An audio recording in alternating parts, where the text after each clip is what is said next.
Durante este tiempo también se ha unido a nosotros Agustín Vitórica, miembro fundador del Spain Up y reconocido inversor de impacto en España. Muy rápidamente, ya entraríamos en el primer bloque, en el bloque relativo a la regulación para el impacto. Regulación en términos de transparencia y de crecimiento. De transparencia estaremos hablando de la nueva ley de divulgación sobre finanzas sostenibles, un tema que está generando mucho debate en el mundo del impacto. Y de cara al crecimiento, la visión también de los planes de pensiones, ver cómo podemos acercar la inversión institucional a la inversión de impacto. Y para ello estaremos durante los próximos meses y años también trabajando con, por supuesto, el conjunto de los actores de la comunidad de impacto, pero también pensamos, un liderazgo firme por parte de algunas instituciones que, además de ser sponsors nuestros, están apostando con mucha fuerza por estos temas, ¿no? O sea, predicando con el ejemplo, que se suele decir. Y sin más, ya voy a dar la palabra a mi querido Agustín, que estará conduciendo este primer bloque sobre regulación. Gracias, Muchísimas Agustín. gracias, José Luis. Un placer estar aquí en este segundo día del evento más importante de España de inversión de impacto. Y hoy, para empezar, en esta mesa sobre regulación de finanzas sostenibles, tenemos realmente un keynote speaker de verdadero lujo. Es Dan Neil. Dan Neil, tenemos la suerte de que se una a nosotros desde la World Banking Alliance. Dan es actualmente el Social Transformation Lead de la World Banking Alliance, con lo cual tiene el privilegio de ser uno de los observadores y miembros que están en el grupo 4, que es el grupo que ha constituido la Unión Europea para realmente que les asesoren si esa taxonomía actualmente medioambiental tiene también que transicionar hacia la taxonomía social. Dan, además, ha trabajado en varias responsabilidades en organizaciones como la Corporate Human Rights Benchmark, con la United Nations Guiding Principles on Human Rights, y ha sido, además, emprendedor en Impact Management y en Social Risk, tanto en the UK como en the Middle East, como en Sub-Saharan Africa. Dan, it's a privilege to have you here. Thanks very much for joining us. And over to you, the floor is yours. Brilliant. Thanks very much for letting me join you. Getting a bit of feedback there in the background. Oh, that's better. As I said, yes, I'm from the World Benchmarking Alliance, and we work to measure and incentivize companies to drive systemic transformations in support of the SDGs and the Paris Agreements. We publicly assess and rank listed and non-listed companies, and I'm our lead for social transformation. I've only got 10 minutes to try and explain what's going on with the social taxonomy, which isn't very long, but first I want to remind us of what is a sustainable activity. The current taxonomy defines an environmentally sustainable activity as one which substantially contributes to at least one of the 6 environmental objectives, which also does no significant harm to any of the other environmental objectives, and also complies with minimum safeguards set out in Article 18 of the taxonomy regulation. The likely social taxonomy approach reflects this, but won't be the same because of an overlap between the social objectives and the minimum safeguards. Hopefully you can see the slide, the first slide that's up there. Hopefully that's being shared. I can't see it on my screen. Subgroup 4 of the platform on sustainable finance, which took over from the technical expert group, they have the mandate to advise the Commission on extending the taxonomy to social objectives. Their remit also includes looking at traditionally G, the governance issues. So we can potentially expect to see a broader sustainable taxonomy covering the E, the S, and the G, including objectives around tax and corruption, etc., in the future. This subgroup also has to figure out what the minimum safeguards in Article 18 mean in practical terms. And I'm focusing on the minimum safeguards bit quite a bit. The minimum safeguards should mean that economic activity is aligned with the OECD guidelines and the UN guiding principles on business and human rights. The minimum safeguards imply more than just doing some due diligence, because if businesses really implemented the safeguards, they would be identifying, avoiding, and mitigating human rights risks. And where there were human rights impacts, they would find them, stop causing or contributing to them, and ensure that impacted people have access to remedy. Unfortunately, the minimum safeguards haven't been fully figured out in environmental taxonomy. They don't have delegated acts underneath them, and as such, Article 18 doesn't really have a lot of teeth. If it did have teeth, my opinion is that it would be a significant worry for investors, because any activity that didn't align then with the UN Guiding Principles on Business and Human Rights or the OECD guidelines should also not really be eligible as an Article 8 or an Article 9 investment. To give some context to that, we produced the corporate human rights benchmarks, as was mentioned. We rank companies in the highest risk sectors on their implementation of the UNGPs, the minimum safeguards. These companies who should be doing the most due to their high risk context consistently perform badly. Half of them score 0 on all 5 of our human rights due diligence indicators, and only a small handful of companies meet all of the minimum criteria. I've started with the minimum safeguards because the group working on the social taxonomy quite rightly recognised that there's a clear overlap point for environmental and social, because the UNGPs and the OECD guidelines provide the framework for any company wishing to check whether it is or could be breaching any do no significant harm aspect of the social taxonomy. Turning more broadly to the social taxonomy, and you can see in the first slide that we've got up there, the ideas around the objectives.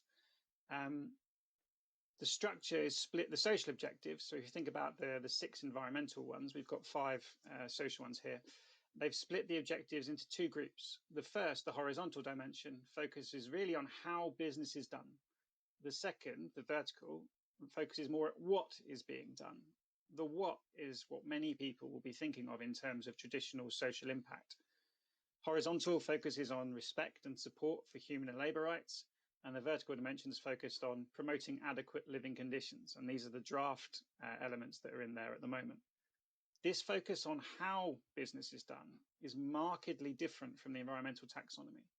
And there's also a couple of implicit messages here.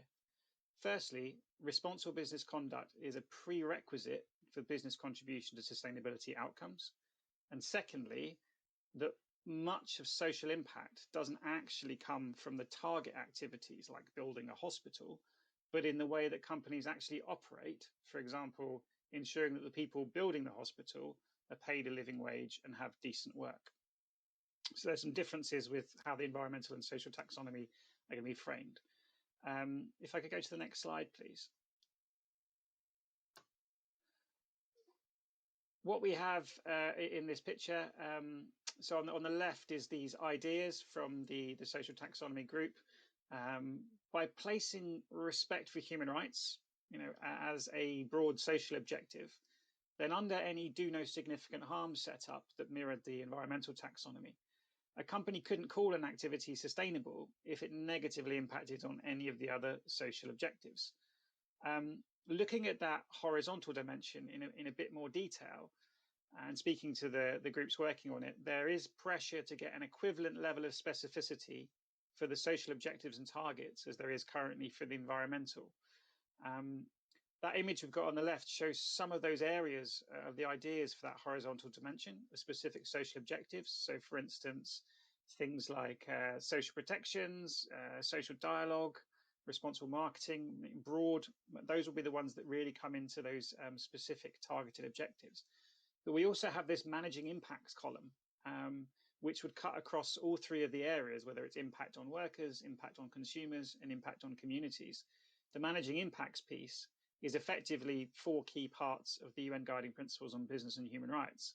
And this is saying that this will apply. It's a framework for all companies, really, to avoid negative impacts on all of the other areas of the social taxonomy. What this means in practice is that the minimum safeguards from the environmental taxonomy would really overlap with the specific objectives of the minimum safeguards from the environmental taxonomy would overlap with the specific objectives of the social taxonomy. Appreciate this is quite complex. Because of this crossover and the pressure for coherence, I wouldn't be surprised if in the future we actually end up with one taxonomy that has 6 environmental and 6 social and maybe some governance objectives that sustainable activities could contribute to. But to be seen as sustainable, they would also have to do no significant harm to any of the other environmental or social objectives. This might mean the minimum safeguards bit eventually gets dropped off, but it really reflects the convergence of environmental and social aspects. So when we think of things like the just transition, in the future, you won't be able to take environmental impact and social impact in isolation. They'll need to be put together. And if you want to support sustainability, you really must know the social consequences of your activities. At the moment, we don't have more details on what's going to happen with the specific social objectives. I can't say if they're good enough. The team have a great deal of work to do to try and get coherence with the SFDR, the CSRD, due diligence legislation, the sustainable corporate governance work. But I think key to take away is there's no clarity on what the objectives will be in terms of traditional social impact, but it's abundantly clear that both the social and environmental taxonomies, implementation of the UNGPs and the OECD guidelines is going to be seen as a minimum expectation of sustainable activities. With that in mind, I'd encourage really everybody to get more into the UNGPs. This year is their 10-year anniversary, and human rights due diligence is coming of age. People in the finance sector, you don't need to wait for the final social taxonomy draft or Article 18 to be figured out, because there's a huge amount of work to be done, particularly to figure out if the companies that you think are creating positive impact are doing so in a way that respects and supports human and labour rights in line with the UNGPs, and therefore in the future, whether they should actually be classed as sustainable activities or not. So there's a window of opportunity now for people to recognise that all companies in portfolios have the potential to create positive and negative social impacts, not just those impact stocks. And how they operate responsibly is as important, if not more important, than, say, some of those current impact categories. There's also a potential opportunity with the respect for human and labour rights objective within the draft social taxonomy for many more businesses or business activities to be classed as sustainable and able to be labelled as such in the future. To close, I've got the iceberg there for 3 reasons. Firstly, people see icebergs and think of environmental issues, but melting ice has huge social impacts. This is just to reinforce the environmental and social linkages that will be inescapable in the future.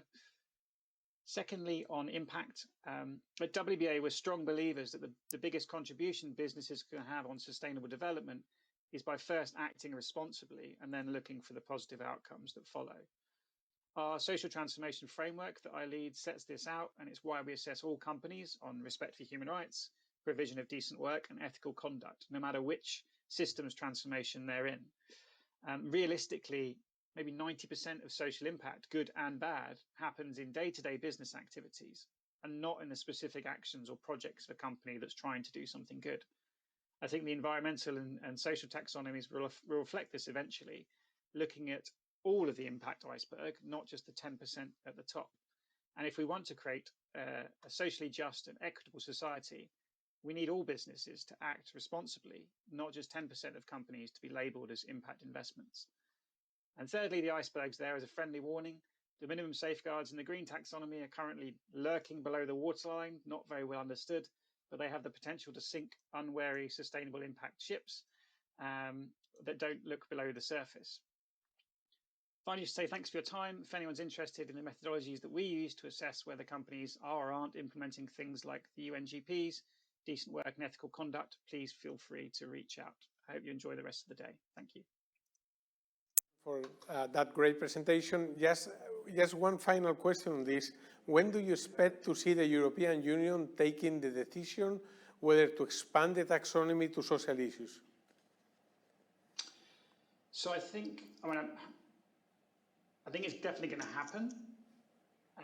I think the reports, so there should be some more stuff in the summer, and then September there should be another round. I think that as we've seen some shifts, particularly in the corporate governance delay that's happening now, that the timelines might shift a little bit, but I think we should expect this year for it to be announced. It is really fast compared to what's normally happening, I think, in the EU, but if nothing happens over the summer, then I'd say hopefully September we should know a lot more.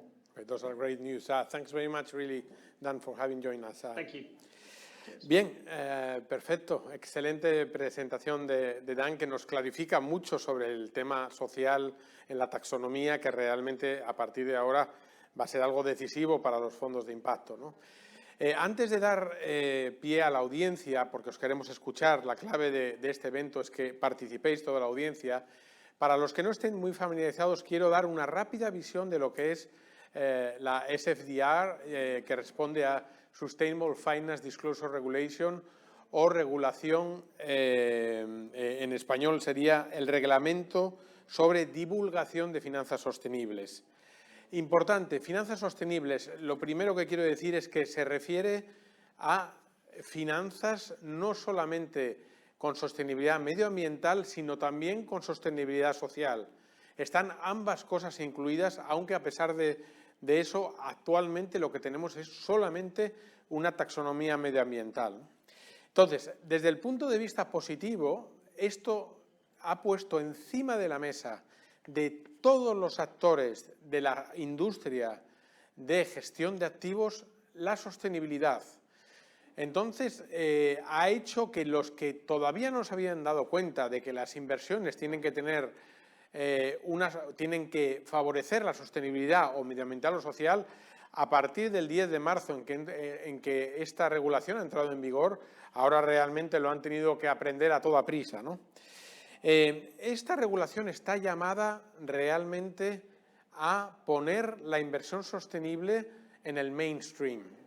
La inversión sostenible en el mundo va a pasar a tener mucho más del 30 o 40% de los activos bajo gestión. Y una de las razones por las que esto va a ocurrir va a ser justamente esta regulación, ¿no? Rápidamente, ¿qué es la regulación? La regulación en este momento lo que ha exigido a partir del 10 de marzo es que todos los fondos de inversión, fondos de pensiones, todos los actores se autoclasifiquen en 3 artículos, básicamente.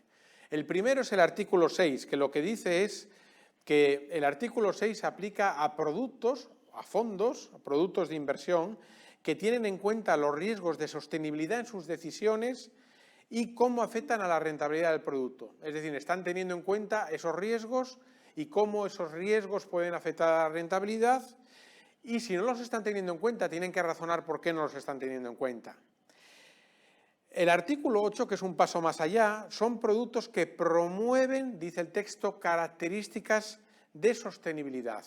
Es algo bastante vago todavía. ¿Qué significa promover características de sostenibilidad? La Comisión Nacional del Mercado de Valores, en sus preguntas y respuestas que ha publicado hace unos días, dice que debe de haber un mínimo de más del 50% de las inversiones que promuevan sostenibilidad. Significa que un producto podría ser artículo 8 con un 49% de sus inversiones sin promover sostenibilidad.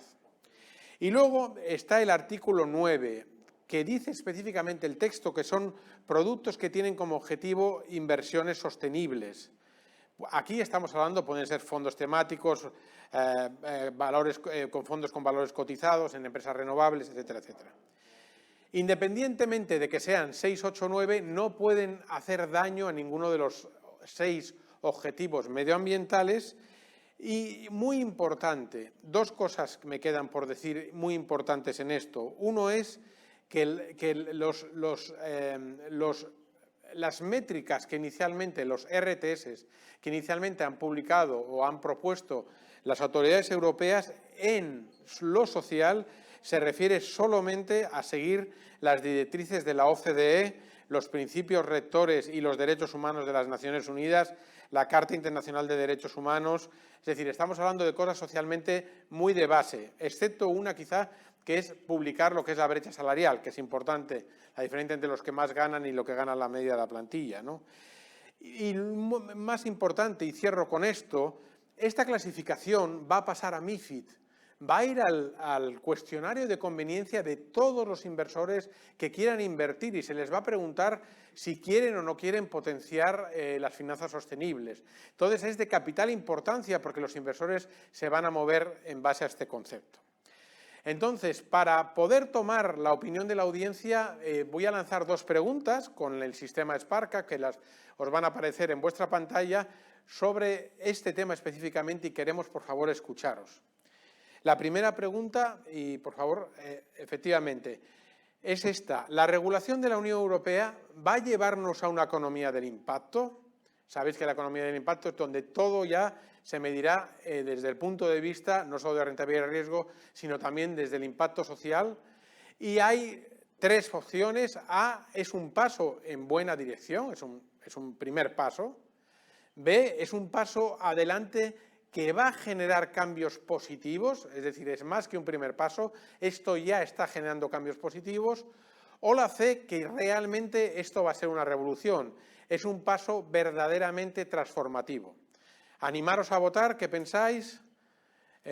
Bueno, estoy viendo en la pantalla que la inmensa mayoría de la audiencia está pensando que es un paso adelante que generará cambios positivos. Es cierto que la opción 1 es un paso en buena dirección, es un 18%, tampoco es absolutamente despreciable, pero claramente la audiencia lo está viendo como que es un paso adelante que genera cambios positivos, posiblemente todavía no es un paso transformativo. Pues muchas gracias por esta opinión, que me la apunto para luego llevarla a la mesa.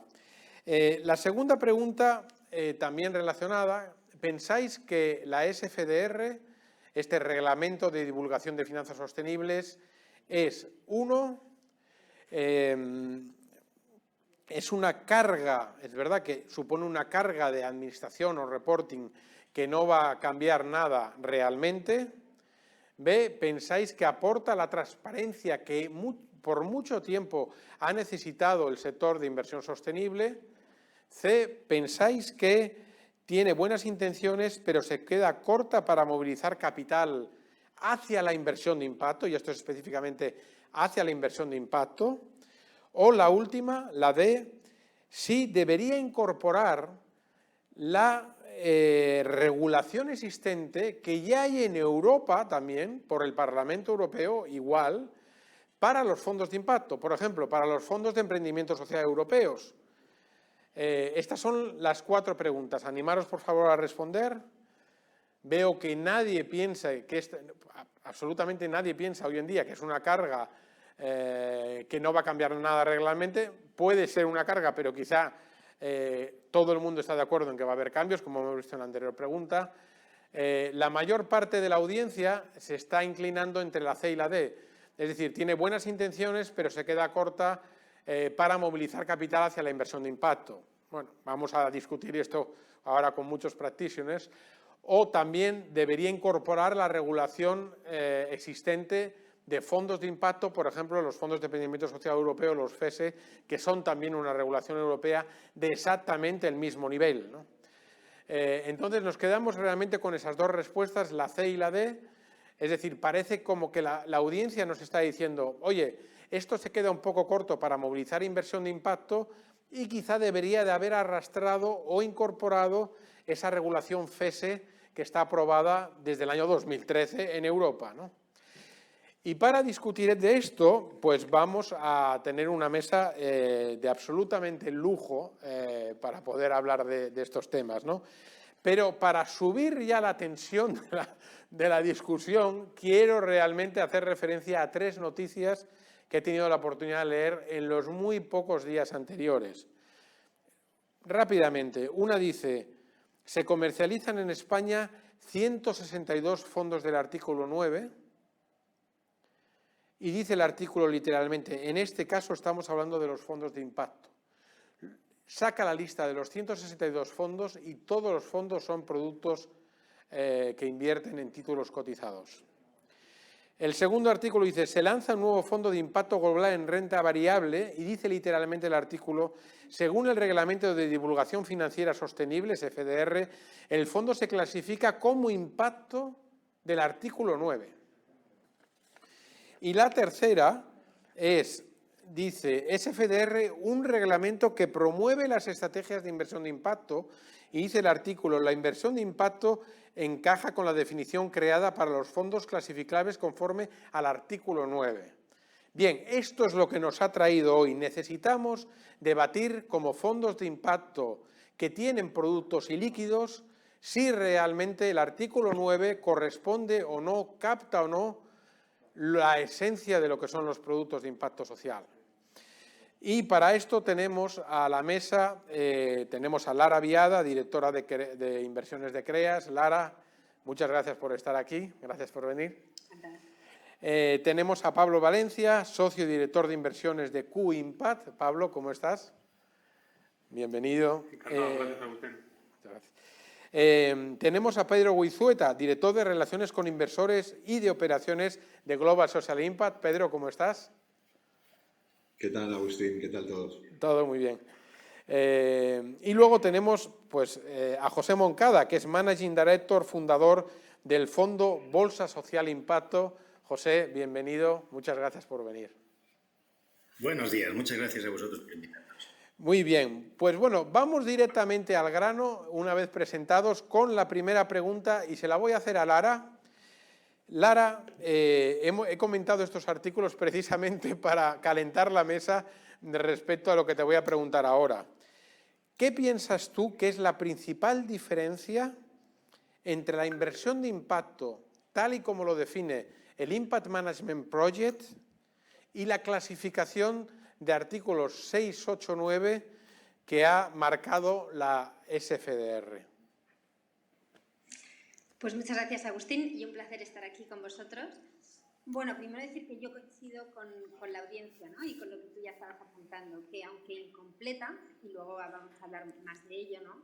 Y ya me defino desde el comienzo, sí que es verdad que si la regulación tenía dos objetivos, ¿no? El primero, movilizar más capital hacia el impacto, y el segundo, evitar el impact washing, sí que creo que es un gran paso en la buena dirección, ¿no? Siempre el objetivo de la inversión de impacto era cerrar esa brecha, ¿no? De capital que había para resolver los retos sociales y por fin parece que lo estamos consiguiendo, que la SFDR empieza a despertar a algunos gigantes que estaban por ahí dormidos. Pero, pues como decía, se queda corta, ¿no? En diferenciar realmente a la inversión de impacto. ¿Y por qué? Pues a ver, yo diría que por varias razones. La primera es que la primera parte un poco del propósito, ¿no? Lo que busca la inversión de impacto, y por lo menos según yo lo creo, ¿no? Es provocar un cambio transformador y profundo de los sistemas que vivimos, de reconocer un sentimiento de urgencia, ¿no? De reconocer que la amenaza del cambio climático es grave y es urgente, y que las crecientes desigualdades que nos estaba comentando, de hecho, esta mañana Mick Poury, pues cada vez están generando más tensiones sociales y en algunos lugares se están tornando insostenibles, ¿no? Entonces, esto requiere muchos cambios bastante profundos en la perspectiva del mundo empresarial inversor. El primero, para mí, parte un poco de redefinir el éxito, ¿no? Como algo basado no en el poder, el dinero ni la fama, sino pues en el propósito, el servicio y la comunidad. Va de un cambio un poco en la manera de pensar individual. Se trata de pensar en el largo plazo y no solo en el corto plazo, ¿no? Requiere más paciencia como inversores. Se trata de estar realmente centrados en solucionar los problemas sociales y medioambientales concretos y que estos sean los importantes, ¿no? Los que realmente importan. Y sobre todo, para mí hay un punto muy relevante, y es que se trata de, como inversor, querer remangarte y poner los recursos necesarios y hacer, si es necesario, los sacrificios, a veces inevitables, para hacer que eso ocurra, ¿no? En definitiva, para mí, un poco, Cohen lo decía ayer muy bien y Larry también, ¿no? Que si estamos hablando de esta revolución del impacto, se trata de reinventar el capitalismo, ¿no? Entonces, cierto es que la regulación da un paso hacia la transparencia, pero para mí se queda corta en su exigencia del rol del inversor, ¿no? Entonces, hay muchas inversiones que se pueden clasificar como 9 y, por supuesto, que están generando un impacto positivo, pero igual deberíamos empezar a hablar de la profundidad de este impacto, ¿no? Y empezar a definir niveles de impacto. Y esto quizás sí que lo recoge un poco mejor el Impact Management Project, el IMP, como tú decías, ¿no? Que clasifica las inversiones en A, B, C, avoid, ¿no? Evitar generar daños, beneficiar a todos tus stakeholders y contribuir a las soluciones. Y en contribuir a las soluciones, el IMP define muy claramente que se trata de ofrecer soluciones a aquellas personas que están desatendidas y cerrar brechas que no se están cerrando ahora mismo, ¿no? Pero además el IMP plantea 6 niveles de impacto, ¿no? Y nos hace 4 preguntas como inversores, que yo creo que son muy relevantes, ¿no? Nos pregunta, ¿solo estás señalando que el impacto te importa? Que ya es un paso, pero ¿te estás quedando ahí? ¿O estás además involucrándote activamente para impulsar ese impacto? Desde la gestión, desde el apoyo que tú das a esa compañía, ¿no? ¿Estás ayudando además a crecer y desarrollar mercados nuevos donde actualmente no llega el capital y donde más necesario es?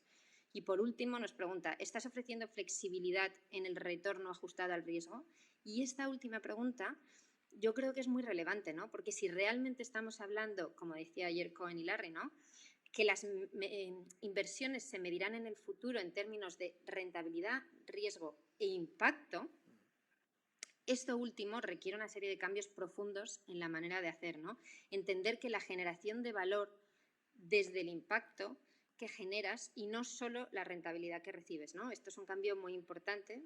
Entonces, en conclusión, yo diría que de alguna manera la regulación sí que podríamos decir que podría desincentivar hacer estos cambios profundos, ¿no? Porque si con un nivel menor ya te clasificas como impacto, pues no hay un incentivo para generar esos cambios profundos y para involucrarte y remangarte, ¿no?, y hacerlo difícil. Entonces, Pedro decía muy bien el otro día, y ahora le paso la palabra para que lo cuente él mejor, pero que podríamos incluso decir que la regulación está teniendo, como ellos bien dicen, ¿no?, ellos se preocupan mucho por las principales incidencias adversas, pues podríamos decir que esta regulación podría llegar a tener estas incidencias adversas. Muchas gracias, Lara. Por alusiones, Pedro, ¿quieres comentar algo respecto a eso? Pues 1.000.000 de gracias. Lara, no, la verdad es que está perfectamente detallado y yo simplemente voy a matizar sobre ello que los artículos, digamos, 6, 8 y 9, para fondos como los nuestros, y cuando digo nuestros hablo pues con nuestros matices, todos los que estamos en esta mesa, efectivamente presentan muchas dudas. A la hora de categorizarnos nosotros con nuestro fondo, el principio que más ha regido ha sido la incertidumbre. Es decir, un fondo de impacto entendido como lo entendemos nosotros, y creo que compartimos un poco la definición con los ponentes de la mesa, nace con una problemática a solucionar en la cabeza, con una teoría del cambio muy desarrollada, y esa teoría del cambio la desarrollas mano a mano con el management de cada una de las empresas ilíquidas pequeñas que estás invirtiendo y que de forma directa, a través de contratación y o a través del producto o servicio que está ofreciendo, está completamente alineada con solucionar de una forma real, directa y medible el problema que tú quieres atacar. Entonces, en este contexto, lo decía Lara perfectamente, la profundidad y el nivel del impacto adquieren una, digamos, escala que creo que la regulación se deja.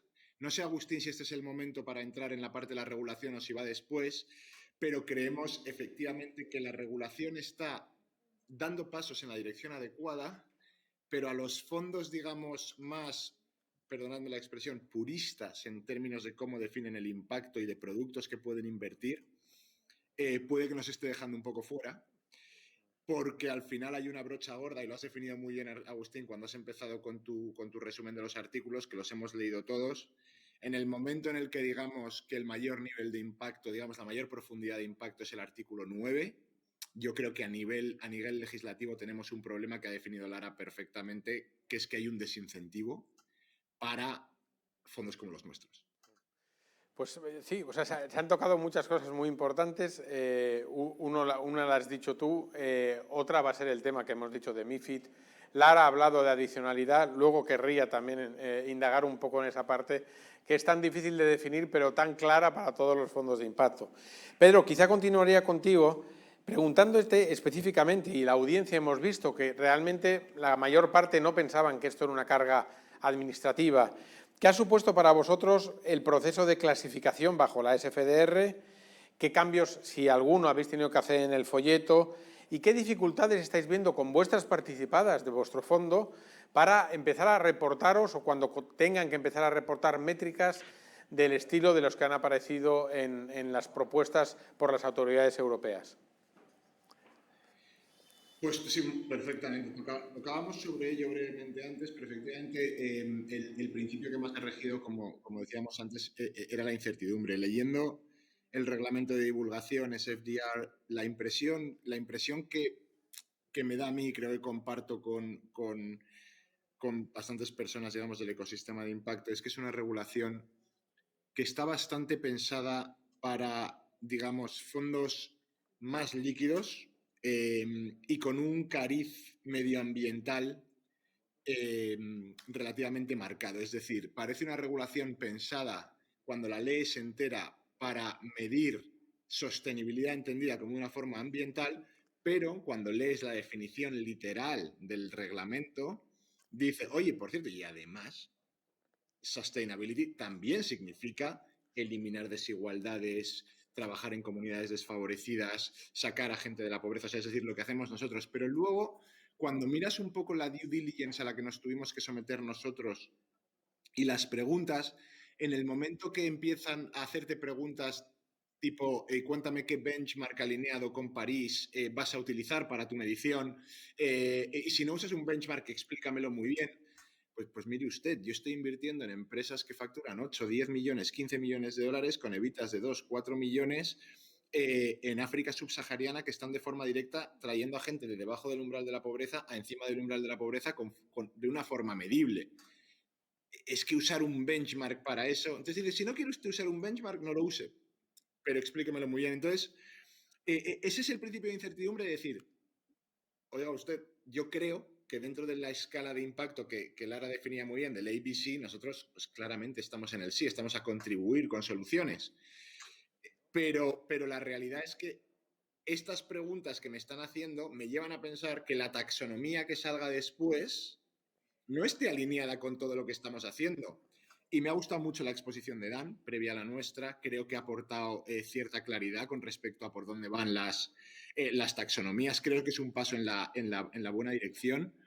Y creo también que va a ser muy interesante ver cómo, digamos, estructuran estos, digamos, minimum safeguards que él decía, que tal y como lo he entendido yo es unos objetivos medioambientales, pero es que esos safeguards sociales de empleo digno, con contratos estables y tal, siempre van a estar con objetivos, digamos, como el nuestro, y aquí hablo ya de nuestra teoría del cambio en nuestro primer fondo, de que ese sea el objetivo real, directo, medible y que no valga como un minimum safeguard, que sea, no es ya contratos estables, es que estamos acompañando a personas que no tienen medios productivos a lo largo de un periodo de muchos años a mejorar sus condiciones de vida. Mejorar sus condiciones de vida, su calidad de vida, no es algo que se mida con un contrato estable o con tener derecho a vacaciones, por así decirlo. Con lo cual va a ser muy interesante ver cómo evoluciona eso, pero efectivamente. Y la segunda pregunta, y esta la hago muy rápido, Agustín, las cargas burocráticas a las que te referías, pues van muy alineadas con lo primero. Es decir, nosotros todo esto ya lo estamos haciendo. Nosotros en nuestros cuestionarios de impacto tenemos una dimensión social, tenemos una dimensión ambiental, es decir, no podemos favorecer a los ODS, digamos, 1 al 7, el 8 y el 10, que son más sociales, pero luego estar dañando activamente el 11, el 12 y el 13. Pero tampoco podemos pedirle a una empresa de 40 empleados en Uganda que tenga una política de sostenibilidad, políticas de contratación, políticas de, digamos, escritas y redactadas. De facto pueden hacerlo, pero en el momento que te pidan políticas redactadas de 20 páginas de igualdades, de, digamos, contratación estable y demás, pues va a ser complicado que una empresa pequeña que está haciendo esto desde hace 2 o 3 años ya tenga todo esto redactado. Es el objetivo. Pero día uno creemos que los fondos como el nuestro a lo mejor pueden beneficiarse de un poco de flexibilidad en este sentido, no porque no lo hagan, sino porque esto está pensado para empresas, digamos, más grandes, líquidas, que tengan muchos centros y una infraestructura y una burocracia, digamos, un poquito más amplia. Y esto es mi impresión. Pero bueno, quiero también escuchar al resto de la mesa porque creo que va a ser muy interesante. Muy interesante. Has tocado un punto, Pedro, muy importante, que es la indisoluble unión entre lo social y lo medioambiental. O sea, por mucho que queramos hacer cambios sociales, si no hay planeta para acogerlo, lo vamos a tener complicado, ¿no? Y también, si realmente hay un impacto adverso medioambiental, quienes primero lo sufren son las personas vulnerables, ¿no? Y veremos inmigraciones en masa precisamente de la gente más débil, ¿no? Pero al final esto va de los 6 objetivos específicos. Y quería preguntar a Pablo sobre esto, sobre lo que nos ha dicho Dan. Pablo, ¿cómo ves tú esos objetivos que Dan propone como borrador? Yo espero realmente que la Unión Europea los adopte, ¿no? Pero ¿crees que son suficientes si se adoptaran para acoger a la inversión de impacto dentro de ello, a los que estamos con objetivos sociales muy específicos de resultados en los beneficiarios? Gracias, Agustín, y gracias, Speina, por organizar estos encuentros. Recogiendo un poco lo que venís diciendo, nosotros creemos que esta regulación es muy positiva. Es muy positiva porque abre el campo de juego, hace que los inversores empiecen a hablar de otros temas que no sean rentabilidad y riesgo y donde empiecen a pensar hacia dónde va su dinero, ¿no? O sea, a proponer soluciones o a perpetuar problemas. Y desde ese punto de vista, pues es algo muy favorable para todos. Evidentemente, siendo una regulación paneuropea y de este alcance, está dirigida a la gran industria, ¿no? A los grandes fondos, a los más de 3.000 fondos que integran estrategias de ESG y que gestionan a día de hoy 1,7 trillones americanos, ¿no? Y muchos de ellos públicos. Y tienen la intención de, evidentemente, de combatir lo que se llama el greenwashing, ¿no? De distinguir qué es sostenible de qué no. Y sostenible desde un punto de vista fundamentalmente a día de hoy medioambiental. Todo el mapa regulatorio europeo viene diseñado desde el 2018 a proponer que la inversión se involucre más en los efectos del cambio climático, de la polución y la restauración de la biodiversidad, ¿no? A través de la taxonomía, luego las reglas de transparencia. Yo no escucho nada. Y finalmente los estándares técnicos que se publicarán a lo largo de este año. Toda esta regulación, hasta la última, pues adolece de todo el componente social, ¿no? Que comentaba Dan, y quizá aquí tenemos que hacer una reflexión como industria del impacto, donde nosotros queremos ser más ambiciosos, no solo en estas reglas de transparencia, sino ir más allá y poder publicar cuentas ajustadas por impacto y realmente ir a mercados mucho más desatendidos y contribuir activamente a la búsqueda de soluciones. Quizá como sector debemos hacer un esfuerzo por comunicar más qué es más impacto y qué es sostenibilidad, y también tratar de pues traer la regulación en la dirección en la que nosotros vamos, ¿no? Como un poco punta de lanza o vanguardia en este aspecto purista, si queréis, como decía Pedro. Entonces, esta inclusión de mayor concreción tanto en los estándares técnicos como en la taxonomía social sería fundamental para realmente hacer una inversión mucho más comprometida, no solo con los aspectos medioambientales, sino con los temas sociales que están íntimamente relacionados y que a día de hoy esta regulación de alcance general pues tiene en cuenta, pero de una forma un poco grosera, ¿no? Con brocha gorda, como decía Pedro, pero quizás sea nuestra responsabilidad también ayudar al regulador a que no se olvide de que hay una forma todavía más comprometida de hacer las cosas y que si movilizamos más fondos en esta dirección, la capacidad de cambio que tiene el mundo de la inversión es monumental. Estamos todos en crecimiento, Pablo, y todos en fundraising constante, ¿no? Ojalá tengamos mucho éxito y la industria siga creciendo en los niveles en que ayer nos comentaba el estudio de SADE, ¿no? Pero quería preguntarte específicamente a vosotros, que estáis también en fundraising en este momento, Q-Impact, ¿cómo os ha afectado, si de alguna forma os ha afectado la SFDR en el fundraising actual que estáis haciendo? Pues, como os decía, el efecto global creemos que es positivo y hace que los inversores a los que hay que explicar cosas muy básicas ya tengan la lección aprendida y donde podamos ir a discusiones mucho más concretas, y eso es muy positivo.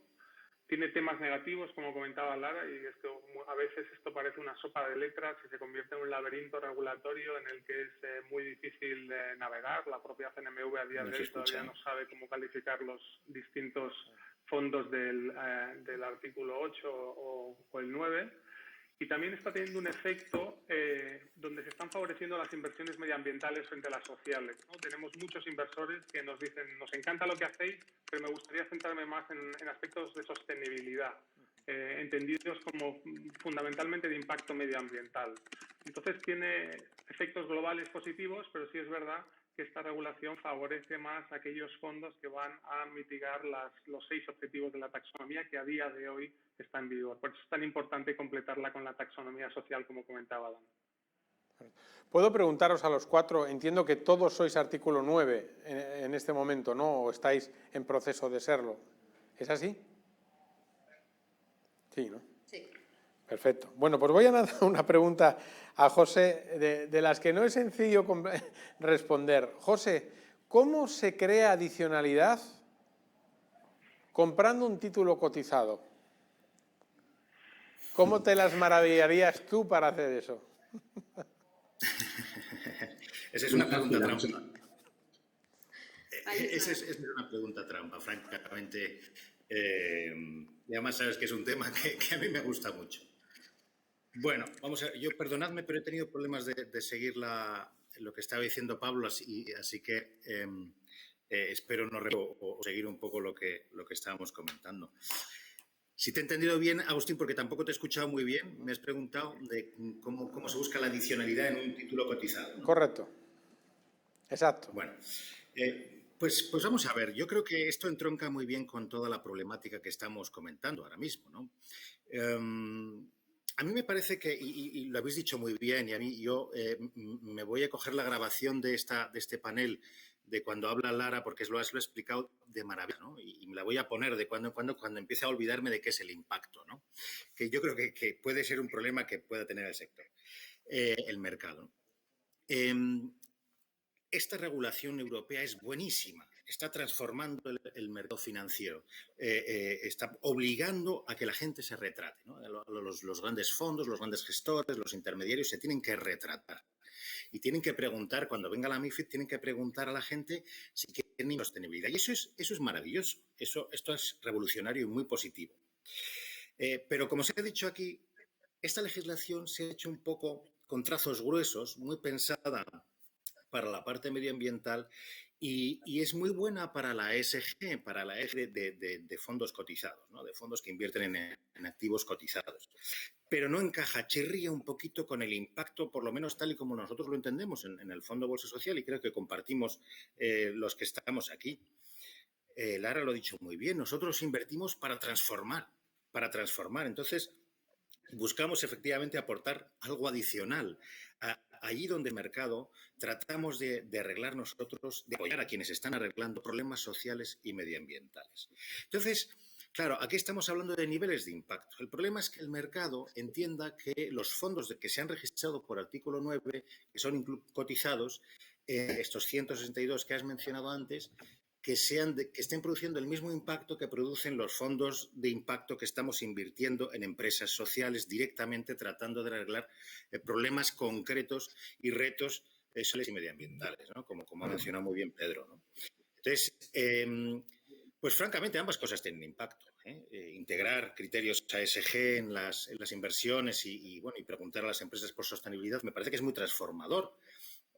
Pero creo que donde está realmente la transformación real y que es donde tenemos que tender, si queremos hacer frente a los grandes retos que tenemos sociales y medioambientales, no va a ser con poner un barniz de ODS y de ESG en nuestra inversión, sino canalizar dinero para invertir en esas empresas que estén luchando con esos problemas sociales y medioambientales. Por tanto, y aquí voy a tu pregunta, pues honestamente a mí invertir en fondos cotizados me parece muy bien, pero tu dinero en el fondo, esto lo tienen que saber los inversores, tu dinero no va a resolver un problema de lo medioambiental, va a comprar títulos de otro accionista que se está deshaciendo de esos títulos. Por tanto, tu dinero va al bolsillo de otro inversor porque es mercado secundario. Los fondos utilizados, que salvo que no, perdón, los valores cotizados, salvo que no sea un IPO, el dinero no está yendo directamente a arreglar social y medioambiental. Entonces, yo creo que ese es el riesgo que tenemos, ¿no? De que se confunda con este artículo 9, que no ha sido el legislador europeo el que ha dicho que esto es impacto. Es el mercado quien ha entendido que esto es impacto. Pero el legislador europeo no ha dicho que esto sea impacto, ¿eh? Ha dicho que esto es inversión sostenible. Bueno, muy bien. Y el mercado ha entendido que esto es impacto. Yo creo que tiene impacto, sin duda alguna, pero hay estrategias de impacto mucho más transformadoras que exigen un capital paciente, que exigen pues un concepto de vida integral, no solo mirar la rentabilidad económica, sino también la transformación social y medioambiental que estamos produciendo, ¿no? Estamos hablando de profundidad del impacto al final, ¿no? Y esta es la clave y esto es capital. Todos los aquí presentes queremos transformar la manera en que cuidamos a nuestros mayores, queremos transformar industrias muy poco sostenibles como la de la moda, queremos transformar hábitos de consumo, Queremos transformar la educación, la manera en que nos transportamos, la manera en que construimos, etcétera, ¿no? Bueno, esa es la gran diferencia y el gran reto que tenemos. Yo, José, bueno, te iba a decir antes que me atrevería a decir que más que el mercado haya asumido que el artículo 9 es impacto, más bien han sido algunos actores que se han autopublicitado como inversores de impacto bajo el artículo 9, que no digo que no haya inversores de impacto bajo el artículo 9, pero quizá habría que hacer algo de filtro ahí, ¿no? Bueno, has tocado un tema que me interesa, has respondido y gracias por el tema de la adicionalidad, pero Lara comentaba la implicación activa y el capital paciente. ¿No son capaces los grandes gestores de activos líquidos, con la potencia de fuego que tienen realmente, de hacer implicación activa mediante estrategias de engagement? O sea, realmente estamos hablando de que mueven muchísimo más dinero de lo que movemos nosotros, ¿no? Y luego también me gustaría que, y por favor, coger la pregunta a cualquiera de la mesa. Respecto al capital flexible, ¿es posible dar capital flexible paciente al final, ¿no? Capital paciente desde un fondo cotizado? Y ahí os lo lanzo. Bueno, no sé si... En fin, a mí me parece que... Creo que... Bueno, me lanzo yo, disculpadme, compañeros de mesa. Insisto que las estrategias ASG son interesantísimas y son muy potentes. Y creo que es algo que necesitamos. Creo que la estrategia en concreto del engagement y el voting es muy interesante. Es una estrategia ya muy antigua, muy consolidada y efectivamente exige que el gestor esté muy activo votando en las asambleas e implicándose con la empresa para tratar de transformarla y hacerla mucho más sostenible. Y eso es transformar la empresa desde dentro, ¿no? Entonces, en ese sentido es interesante. Pero creo que es un poco distinto de lo que nosotros, por lo menos, intentamos hacer cuando entramos en las empresas. Nosotros nos arremangamos, como ha dicho Lara, nos arremangamos y procuramos hacer que éstas crezcan y que lo hagan bien y que lo hagan de tal manera que su impacto pueda, su transformación pueda crecer, ¿no? Entonces, quizá la diferencia está en que la ESG, estas estrategias de ESG de engagement, es una transformación interior de las empresas, que evidentemente tiene su impacto externo, mientras que nosotros lo que tratamos es de hacer que las empresas en las que invertimos crezcan porque están impactando la sociedad, porque están transformando esos problemas sociales o medioambientales, ¿no? Entiendo. ¿Y alguien se anima a lo de capital paciente? ¿Lara o Pablo o Pedro? Sí, yo, la verdad es que José lo ha descrito muy bien.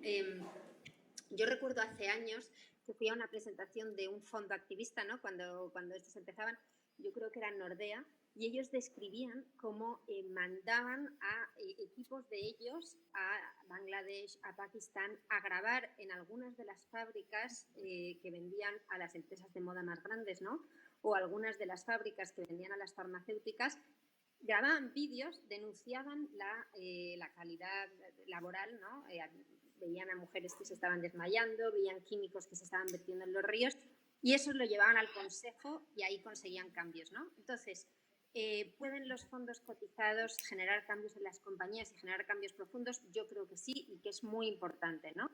Ahora, es verdad que, Pedro lo mencionaba antes, para mí estamos dando pasos, ¿no? Es un sueño, casi yo diría, ¿no? Que eso realmente se haga realidad y ahora todavía no estamos ahí. Y en ese interín, ¿no? De llegar desde donde estamos ahora al sueño, siempre hay un riesgo de caer en el greenwashing, en el impact washing, ¿no? Pero también José lo decía antes, es muy difícil, tenemos que estar constantemente cuestionándonos, ¿realmente estamos haciendo lo que hay que hacer? ¿Cuál es ese mundo que queremos construir? Estamos haciéndolo difícil, ¿no? Entonces, para los fondos cotizados, yo creo que a veces es fácil quedarse en lo que sea más fácil, ¿no? No ir a la última milla de hacer lo complicado. Y para poder hacer eso hace falta muchos más datos.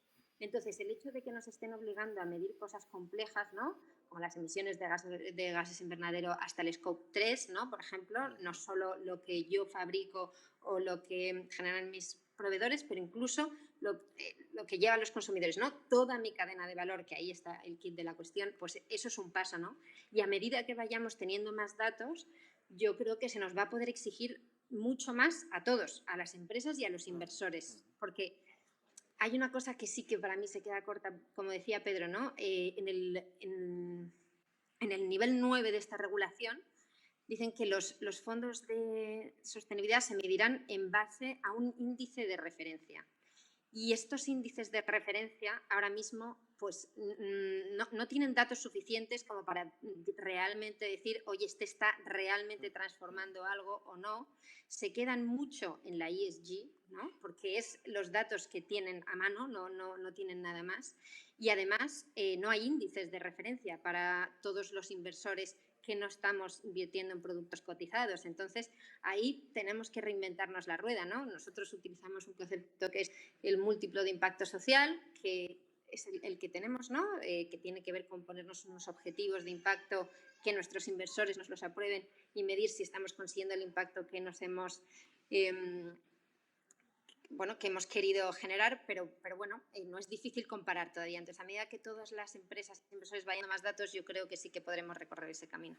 Muy bien, has mencionado una cosa muy importante, Lara, que es el tema del greenwashing. Realmente esta regulación, en teoría, lo que viene es a evitar el greenwashing. ¿Pensáis vosotros, no sé, Pablo, Pedro, José, que realmente respecto al greenwashing esta regulación va a ser suficiente para evitar el greenwashing?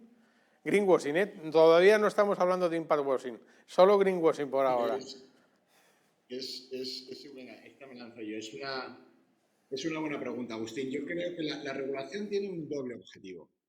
Por un lado, la movilización de capital hacia inversiones más sostenibles y, por otro lado, efectivamente, el evitar el greenwashing. Y yo creo que en este sentido, y lo decía Pablo también, la regulación es un muy buen paso adelante para hacer esto. O sea, para responder en una palabra, ¿crees que está ayudando a limitar el greenwashing y a movilizar capital hacia inversiones que requieran más y mejor? Sí, creo que sí.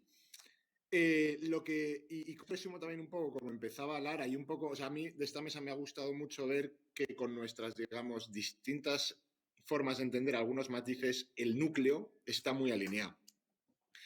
Entonces, yo lo que creo es que todo el capital es básico, desde el no harm, que sería el nivel más, digamos, fácil, oye, pues no voy a invertir en drogas, en armas o en tabaco, ¿vale? Hasta lo, digamos, más que he dicho antes, y hay que entender esta palabra con pinzas, purista, digamos nosotros, nacer con una idea, con un problema, atacar y que de 100 empresas te valgan 2 porque tienen que tener una teoría del cambio que esté alineada con tu modelo de inversión. Todos los niveles cuentan y todos los niveles apoyan. Y esto es un camino personal de cada inversor. Y tú te tienes que quedar donde puedas quedar. Es decir, no le puedes pedir a un fondo que maneja 700 billion que tenga un modelo de inversión como el que tenemos nosotros, porque es imposible para 700 billion. Tendrán que hacer una parte de no harm, una parte de ESG y lo que le pidan sus inversores, que al final, oye, esto tiene que venir también de empuje de la comunidad que pone el capital para esto. Lo que sí que creo es que es importante incentivar, y lo decía Lara muy bien al principio, y el equipo a todos los niveles. Y aquí se está incentivando muy bien el no greenwashing, digamos, el A y el B, en cierto modo, pero la parte más hacia el sí, en términos del IMP, pues los niveles más altos, los que niveles de impacto directo, capital catalítico y demás, ahora no tienen cabida. Entonces, se me ocurre, pensando en voz alta, que nos hace falta un artículo 9b o un artículo 10, un artículo que de forma directa incentive a, digamos, los fondos más pequeños y líquidos con teoría del cambio y en las que de cada 100 te valen 2.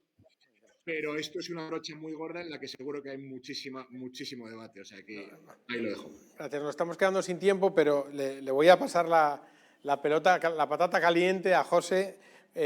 José, hemos hablado que si es para ti, tú lo sabes.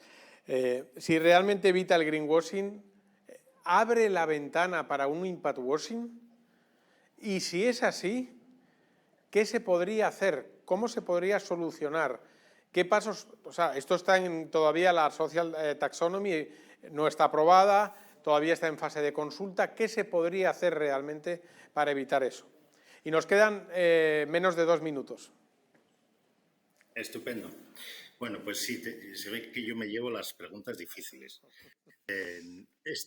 Vamos a ver, yo sí que creo que teniendo muy buena intención esta normativa, como todos hemos dicho, tiene ese problema de que puede propiciar un poquito el impact washing.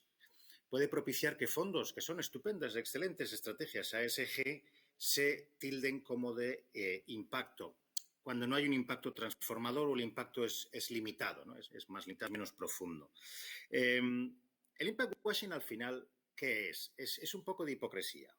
El impact washing es hipocresía. O sea, a mí me parece que es, por ejemplo, un gran ejemplo de impact washing es presentar un fondo de impacto porque dices que te importa el tema medioambiental y el tema social y tal y cual, pero por otro lado estar financiando combustibles fósiles con otros fondos o con otras herramientas financieras, ¿no? Entonces, ¿te importa o no te importa el calentamiento global? ¿Te importa o no te importa el tema de impacto medioambiental, ¿no? Eso a mí me parece que es un claro ejemplo de hipocresía, ¿no? Bueno, pues yo, oye, hago esto porque ahora me lo pide el mercado, pero vamos, que si no, me podría cambiar un poco el gorro. Entonces, el tema es que efectivamente esta normativa sí que creo que puede facilitar un poquito el impact washing. Y es una pena, porque no creo que fuese esa la intención del legislador europeo. ¿Qué se puede hacer? Seamos positivos. Yo creo que se puede hacer dos cosas, fundamentalmente. Una, lo que estamos haciendo ahora, educar a los inversores, ¿no? Tratar de que entiendan bien a diferenciar entre el impacto limitado de los fondos conectados, que insisto, son muy interesantes, y el impacto transformador del capital paciente, del capital privado que entra a las empresas transformadoras. Y la segunda, creo que tenemos que poner en valor y hacérselo ver al legislador europeo que ya existe una legislación específica para los fondos de impacto, que es el Reglamento de Fondos de Emprendimiento Social Europeo, que es lo que son todos los aquí presentes, ¿no? Los FESES, ¿no? Que fueron diseñados precisamente para el tema del impacto, ¿no? Para los fondos que llegan al impacto. Pues quizá por ahí se puede resolver el tema, ¿no? Muy interesante, porque la verdad... sí, perdona, José, ¿aquí ibas a decir algo más? No. Bueno, y digo, muy interesante porque desde SpainUp lo que nos gusta es extraer propuestas y quizá esa propuesta de SpainUp junto posiblemente con otros NAPs del GSG, personarnos y decir, oiga, se ha olvidado usted que ya tiene una regulación del Parlamento que son los FESE, ¿por qué no lo integra, ¿no? En ese artículo 9b que decía Pedro? Ojalá realmente lo podamos hacer desde toda la comunidad.